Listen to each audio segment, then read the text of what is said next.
Being on stage is electric. I love it. I feel more alive in those 3 to 5 minutes than I do at any other time.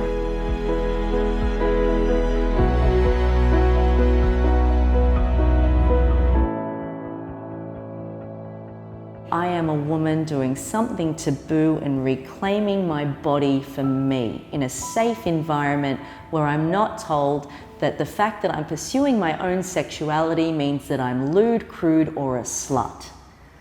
And I think that that's a really positive thing. Putting a positive spin on life, pole champion, dancer and acrobat Deb Roach was born without her left arm. But as you can see, that's not held her back. I definitely wanted to have a go as a kid. I loved music, I loved dancing. But at school, kids were given the option to pick people to join their teams. I was always the last picked. Wasn't particularly great at ball catch or ball throw. Accessibility, inclusion and integration weren't a strong focus of the schooling system in Sydney, Australia in the 80s and 90s. I focused really on my academic and my cerebral pursuits and got very trapped in my head from my teenage years. It wasn't until my early 20s when I was working and a couple of my colleagues started to, they were going to the gym at lunch or going for a run and encouraged me to participate. I very quickly became very addicted. I tried everything. I tried Kung Fu, I tried yoga, I tried Pilates. I just wanted to give everything a go and I started to feel really strong, really healthy. I was stage dancing and DJing at a nightclub event when I saw this double pole act. They blew my mind and we were backstage and I said, "You lucky girls with your 2 arms and your fancy pole dancing, that was insanely good." And they said, "Have you given it a try?" And I'm like, why would a girl with 1 arm try and do what you guys are doing up there? And they challenged me. They said, "Why not?" It was a pretty good question. I was in the studio the next Monday and never looked back.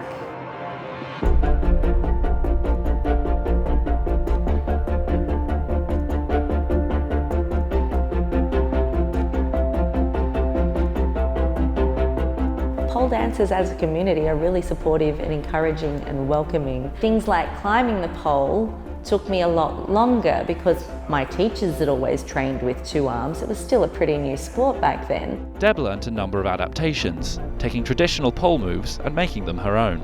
Clearly showing talent for pole, Deb quit her job and entered the fitness world full-time.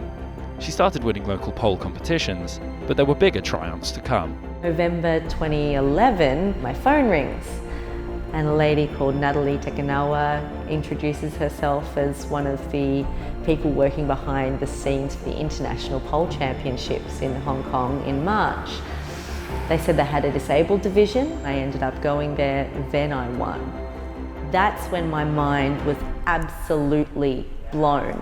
There was international coverage on a number of different platforms and recognition that I'd never dreamed of. I started receiving invitations to come and perform abroad.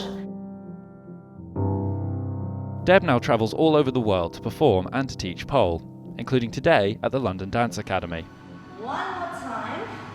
This time, stay down, grab your elbows, swing side to side.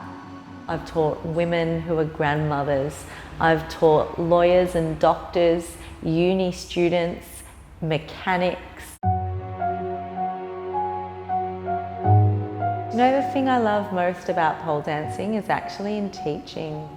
It's about seeing people who came in with fear that they weren't strong enough, the change in them. I don't see pole as just a sport or a hobby. I see it as a vehicle for personal growth and transformation. So basically I've learned how to do the inverts and the crucifix as well. It's also something that I really struggle with. I'm just a beginner, so it's really hard for me to sort of do all of this tricks and stuff like that, and she was really encouraging today, and the fact that I was able to pull through some of the moves was really great. I've never heard of her, but kudos, because I can barely do it with 2 arms, so the fact that she's doing it with 1 arm is really impressive.